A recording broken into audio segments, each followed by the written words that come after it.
So here's something I've noticed about myself. If a student does something, my mind almost immediately starts telling a story about what it means. If a student rolls their eyes, my mind thinks they're disrespectful. They don't care. They're trying to challenge me. And sometimes I might even be right. But I've learned to be a little bit more careful there, because what happened and the story that I tell myself about what happened aren't always the same thing. That's really what I want to talk about today. I don't have some perfect way of understanding student behavior. I definitely don't. But I do have a few ideas that have helped me, and maybe you'll find them useful too. I'm Mr. Beam, and this is The Classroom Within. Each episode, we look at the challenges of the classroom, and we look at how those challenges can become opportunities to live a little bit more consciously. For me, that mostly means paying attention. What's happening around me, and what's happening inside of me? And can I be a little bit more intentional about how I meet it? Today, I want to look at one part of that, the stories that we tell about other people. Because sometimes I'm not really responding to the student in front of me, I'm responding to the student that I've created in my head. And those aren't always the same person. A few years into teaching, I had reached that point where I finally felt like I knew what I was doing. Not completely, but enough to feel pretty confident. And I had this student who kept falling asleep in class. He'd put his head down and he just would crash out.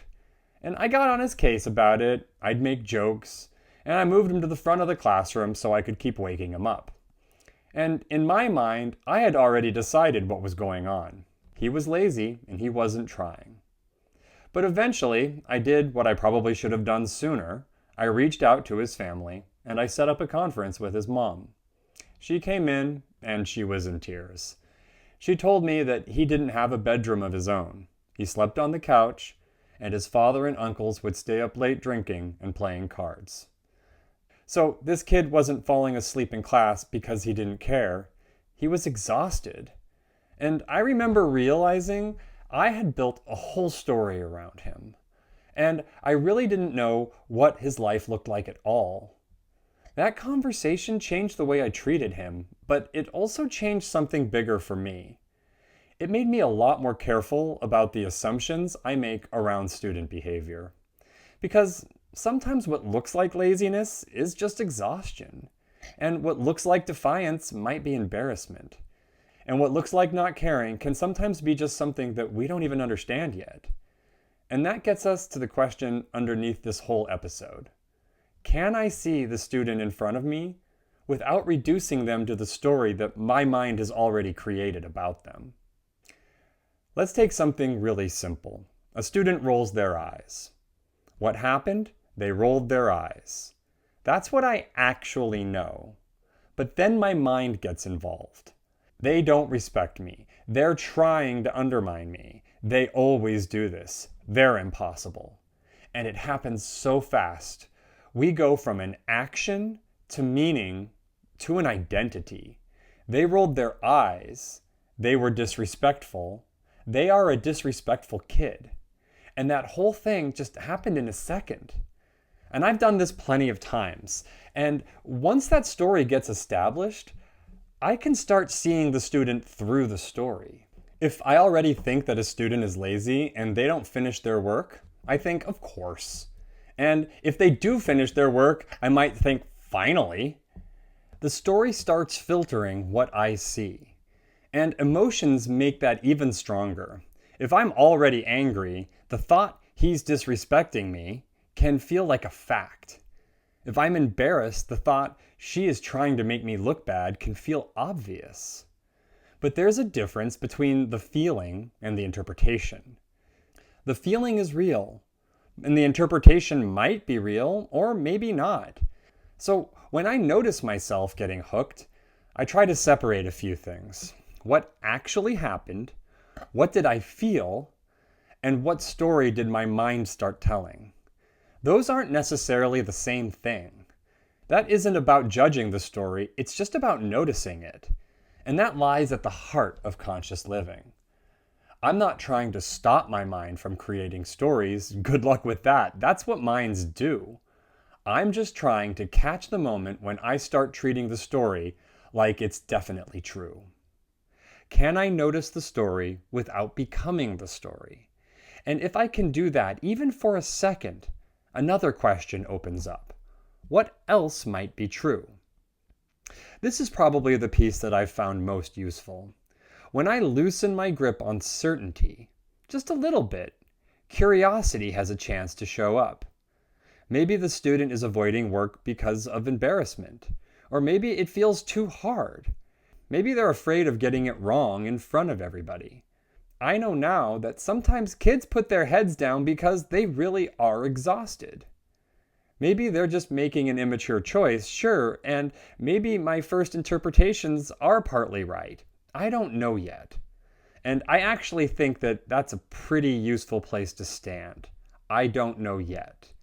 Because I don't want to replace one story with just a nicer story. It's not, they're disrespectful, therefore they must be traumatized. I don't know that yet either. That's still just a story. What I'm trying to practice is just a little bit more curiosity. And for me, this is where compassion begins. Not pity, not pretending difficult behaviors aren't difficult, just remembering that there is a person underneath this behavior. A person who is having an experience. A person who feels embarrassment and frustration and a need to belong and a need for control and a desire to be seen just like I do. Their behavior may look very different from mine, and their skills may be very different from mine. But underneath all of it is another human being trying to navigate what's happening to them. This is where compassion begins. And there's one question I come back to a lot. What might it be like to be that student right now? Not why are they doing this to me, but what might it be like to be you right now? I usually don't know the answer. Most of the time I probably can't know. But just asking the question changes something for me. It changes how I see the person. And sometimes that changes how I respond. This is where compassion begins. I don't have to like every behavior and I don't have to like every interaction. But I can remember that there is always more to this person than the behavior that I'm seeing. More than the label we give them, more than another teacher has already said about them. A test score, a diagnosis, more than their reputation, and maybe even more than the stories that they're already telling themselves about themselves. Here's another thing I've noticed. Sometimes the timing of the teaching matters. Imagine a student is really activated. They're yelling, they're embarrassed, they're refusing, their body is tight, and they're not really listening.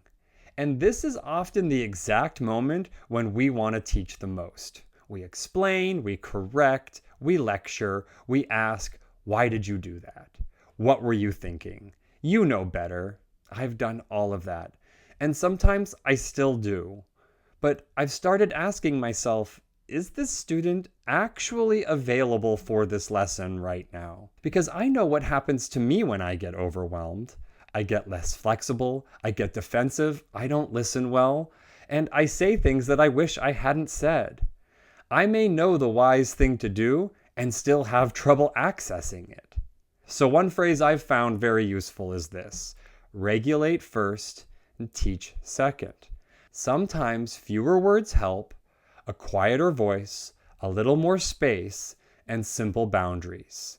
Maybe 2 clear choices. Something like, you're really upset. I'm not going to let you hit. You can sit here or stand over there, and we can talk when you're ready. The boundary is still there. I'm not ignoring the behavior. I'm just trying to meet the person who is actually in front of me, not the villain in my mind that I have already created in the heat of a moment. And for me, that's another place where compassion actually becomes very practical. Compassion doesn't mean anything you do is okay. It might mean I refuse to reduce you to your worst moment. That doesn't remove the boundary. It changes how we hold it. And I want to be clear about this part, because whenever we talk about compassion, it can sound like we're saying, so nothing has any consequences. And that's not what I mean at all. A student can be overwhelmed and still need to repair something that they broke. A student can be embarrassed and still not be allowed to insult somebody. A student can have a reason for hitting and still not be allowed to hit. Both things can be true. I understand why this happens, and this still can't happen again. I've found that really helpful. Understanding doesn't have to replace accountability. If anything, it can make accountability more useful. Instead of only asking, what consequences does this deserve? I can ask, what needs to be learned? What needs to be repaired? And what skill is missing? What boundary needs to be held? What might help the student handle this differently next time? Those questions feel more useful to me because I'm not only trying to stop the behavior, I'm trying to help the student become more skillful. And there's another part of this that really matters to me. Behavior is not an identity. A student did something harmful. That is different than saying you are harmful. A student made an unwise choice. That's different than saying you are an unwise person. Kids create stories about themselves too. I'm a bad kid. I'm stupid. I'm always messing everything up. Nobody likes me. This is just who I am. And sometimes without meaning to, adults can help strengthen those stories. I don't want to do that. I want the student to understand what happened. I want them to take responsibility, and I want them to repair what needs repairing. But I also want to leave room for this. You are more than this moment. To me, that's part of compassion too. The last thing I've found useful is turning some of that curiosity back towards myself. Because different behaviors hook different teachers in different ways. Maybe defiance really gets to me. Maybe for you it's noise, being ignored, eye rolling. That feeling that you're losing control. We all have our things. So after a difficult interaction, I try to get curious twice. First, what might be happening for this student? And then, what happened inside of me? What story did I tell? Why did that story feel so convincing? Maybe I felt embarrassed, powerless, or challenged. Maybe I really wanted control in that moment. I don't need to turn any of that into another reason to beat myself up. And that's kind of missing the point. The question isn't what's wrong with me. It's more like, what am I learning about myself here? That's part of conscious living too. Seeing ourselves a little bit more clearly. Not so we can criticize ourselves more, so we have a little bit more choice. And this isn't just a classroom skill. I've noticed the same thing in the rest of my life. Someone I meet on the street says something short to me, and my mind decides that they're upset. Someone doesn't respond to me in the way I had hoped, and I decide they don't care or they hate me. And pretty quickly, I can turn one moment into a whole story about who they are. And we do this with our partners, with our friends and family, with coworkers, and pretty much everybody in the world. And the same practice can help. What actually happened? What did I feel? And what story did I start telling? And what else might be true? That doesn't mean that we should be ignoring our instincts, and it doesn't mean that pretending that people never hurt us. It means leaving a little bit room for the person and the story that we've created about them. For me, that's a big part of conscious living. Seeing what my mind is doing and trying not to confuse my interpretation with the whole person. So here's something you might try this week. Pick one behavior that tends to hook you. Nothing huge, calling out, avoiding work, eye rolling, arguing. And the next time it happens, just notice what your mind does. Ask yourself, what did I actually see or hear? Then, what did my mind decide it meant? And then, what else might be true? You don't have to figure out the correct answer. That's not really the point. You're just putting a little space between what happened and what you decided it meant. And then maybe ask, can I remember that this person is larger than this moment? I really like that question because it doesn't ask me to pretend that the behavior was okay. It doesn't ask me to think positively. It just asks me to see a little bit more completely. I've also made a companion loving kindness meditation to go along with this episode. We start with thinking about somebody who is easy to love and care about, then a student that's easy, and then a student that's a little bit harder. We move on to the whole class, and finally give a little bit of that loving kindness to ourselves. Our goal isn't to manufacture affection. It's really just about practice. Practice in seeing people as more than the stories that we have about them. Because I think compassion is a skill too, and like any skill, it gets a little bit more available when we practice it. So that's what I've been thinking about. Notice the story, and notice when the behavior starts turning into an identity in your mind. Get curious about the person underneath it, and if the student is really activated, maybe ask whether it's actually the right moment for the lesson. Try to hold compassion and accountability at the same time, and get curious twice, once about the student and then again about yourself. None of this means becoming endlessly patient, and it definitely doesn't mean pretending that difficult behaviors aren't happening. And teaching gives us a lot of chances to practice remembering that, to notice the story, to loosen our grip on it, and then to see the person again. I'm curious about your experience. Has teaching changed the way that you think about stories in your mind and how you treat your students? Let me know in the comments. And if this idea resonated with you, here's another episode I think you'll really like. It's called Calm is Contagious. What are you bringing into the classroom? Thank you so much for watching, and I'll see you again.